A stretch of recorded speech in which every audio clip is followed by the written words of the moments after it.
शिव और भस्मासुर की कथा। प्रस्तावना। देवों के देव महादेव भोलेनाथ, जिनकी जटाओं में गंगा विराजती हैं, जिनके मस्तक पर अर्धचंद्र सुशोभित है, जिनके कंठ में सर्पों का हार है और जिनका हृदय करुणा से भरा है, वे इतने सरल, इतने दयालु हैं कि कोई भी सच्चे मन से पुकार ले तो वे प्रसन्न हो जाते हैं। परंतु कभी कभी यही सरलता परीक्षा भी बन जाती है। ये कथा है एक ऐसे असुर की जिसने कठोर तप किया, वरदान पाया और फिर उसी वरदान का दुरुपयोग करने की मूर्खता की। ये कथा है अहंकार और भक्ति, वरदान और विनाश और अंततः सत्य की विजय की। भस्मासुर की महत्वाकांक्षा। पुराने समय की बात है। असुरों की जाति में एक बलवान असुर जन्मा जिसका नाम था भस्मासुर। वो शक्तिशाली था पर उससे भी अधिक महत्वाकांक्षी। उसके मन में एक ही इच्छा थी, मुझे ऐसा वरदान मिले कि मैं अजेय हो जाऊं। कोई देवता, कोई दानव, कोई मानव मेरा कुछ न बिगाड़ सके। उसने सुना था कि भगवान शिव बड़े भोले हैं, जो भी कठोर तप करता है वे प्रसन्न होकर वरदान दे देते हैं। बस उसी क्षण उसने ठान लिया, मैं महादेव को प्रसन्न करूंगा और ऐसा वर मांगूंगा कि पूरी सृष्टि मुझसे कांपे। कठोर तपस्या। भस्मासुर हिमालय की कंदराओं में चला गया। घोर वन, बर्फ से ढके पर्वत और एकांत। वो एक पैर पर खड़ा होकर तप करने लगा। दिन बीतते गए, महीने बीत गए, वर्ष बीत गए। वो अन्न जल त्याग चुका था। उसका शरीर क्षीण हो गया पर संकल्प अडिग था। कहते हैं उसने अग्नि प्रज्वलित कर स्वयं को जलाने तक का प्रयास किया ताकि उसकी तपस्या और कठोर हो जाए। देवता विचलित हो उठे, इंद्र चिंतित हो गए। यदि ये असुर वरदान पा गया तो क्या होगा? परंतु तप की शक्ति को कौन रोक सकता है? अंततः भगवान शिव प्रकट हुए। आकाश में डमरू की ध्वनि गूंजी, गंधर्वों ने पुष्प वर्षा की। महादेव अपने दिव्य स्वरूप में प्रकट हुए। वत्स, मैं तुम्हारी तपस्या से प्रसन्न हूं, मांगो क्या वर चाहिए। भस्मासुर की आंखों में लालसा चमक उठी। क्षण भर के लिए उसने सोचा और फिर बोला, प्रभु, मुझे ऐसा वरदान दीजिए कि मैं जिस किसी के सिर पर हाथ रख दूं वो तुरंत भस्म हो जाए। क्षण भर के लिए प्रकृति भी स्तब्ध हो गई, पर शिव, जो सदैव भक्त वत्सल है, बोले, तथास्तु। वरदान मिल गया। वरदान का दुरुपयोग। वरदान मिलते ही भस्मासुर के चेहरे पर विकृत मुस्कान फैल गई।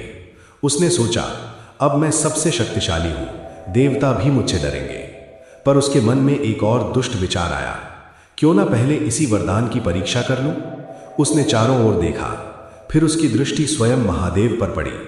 यदि मैं शिव को ही भस्म कर दूं तो फिर कौन मेरा सामना करेगा? यह सोचकर वो हंस पड़ा। शिव पर संकट। भस्मासुर महादेव की ओर बढ़ा। उसने अपना हाथ उठाया और शिव के सिर की ओर बढ़ाने लगा। शिव समझ गए, ये असुर कृतघ्न है। क्षण भर में महादेव वहां से अंतर्धान हो गए। भस्मासुर उनके पीछे दौड़ा। धरती कांप उठी। आकाश में भय का वातावरण छा गया। देवता घबरा गए। यदि भस्मासुर सफल हो गया तो क्या होगा? तभी देवताओं ने भगवान विष्णु की शरण ली। विष्णु मुस्कुराए, अहंकार का अंत अहंकार से ही होगा। उन्होंने एक अद्भुत योजना बनाई। वे एक अप्सरा के रूप में प्रकट हुए जिसका नाम था मोहिनी। मोहिनी का सौंदर्य अद्वितीय था। उसकी चाल में लय थी, उसकी आंखों में आकर्षण था और उसके स्वर में मधुरता। भस्मासुर शिव को ढूंढते ढूंढते थक चुका था। तभी उसकी दृष्टि मोहिनी पर पड़ी। वो मंत्रमुग्ध हो गया। हे सुंदरी, तुम कौन हो? मोहिनी मुस्कुराई, मैं एक नर्तकी हूं, पर मैं उसी से विवाह करूंगी जो मेरे समान नृत्य कर सके। भस्मासुर बोला, मैं सब कुछ कर सकता हूं। नृत्य आरंभ हुआ। मोहिनी ने सुंदर मुद्राएं बनाई। भस्मासुर उसकी हर मुद्रा की नकल करता गया। धीरे धीरे नृत्य तीव्र होता गया। मोहिनी ने अपना एक हाथ सिर पर रखा और मुस्कुराई। भस्मासुर भी वही करने लगा। जैसे ही उसका हाथ उसके सिर पर पड़ा, वरदान सक्रिय हो गया। क्षण भर में वो स्वयं भस्म हो गया। अहंकार का अंत। धरती पर राख का ढेर रह गया। आकाश में शंखनाद हुआ। देवताओं ने राहत की सांस ली। महादेव प्रकट हुए। विष्णु अपने वास्तविक रूप में आए। दोनों देव एक दूसरे की ओर देखकर मुस्कुराए। शिव बोले, अहंकार अंततः स्वयं को ही भस्म कर देता है। कथा का संदेश। ये कथा हमें कई गहरे संदेश देती है। शक्ति तभी पवित्र है जब उसका उपयोग सही दिशा में हो। अहंकार मनुष्य का सबसे बड़ा शत्रु है। भगवान दयालु हैं, पर दुरुपयोग का परिणाम निश्चित है। बुद्धि और विवेक केवल बल से अधिक शक्तिशाली है। समापन। भस्माचौर की राख हवा में उड़ गई, पर उसकी कथा युगों युगों तक जीवित रही, एक चेतावनी बनकर। जब भी मन में अहंकार आए, जब भी शक्ति का दुरुपयोग करने की इच्छा हो, तब इस कथा को याद करना कि जिसने दूसरों को भस्म करने का वर मांगा, वो स्वयं ही भस्म हो गया। और कैलाश पर्वत पर महादेव आज भी ध्यान में लीन है, भोले, सरल, करुणामय। हर हर महादेव।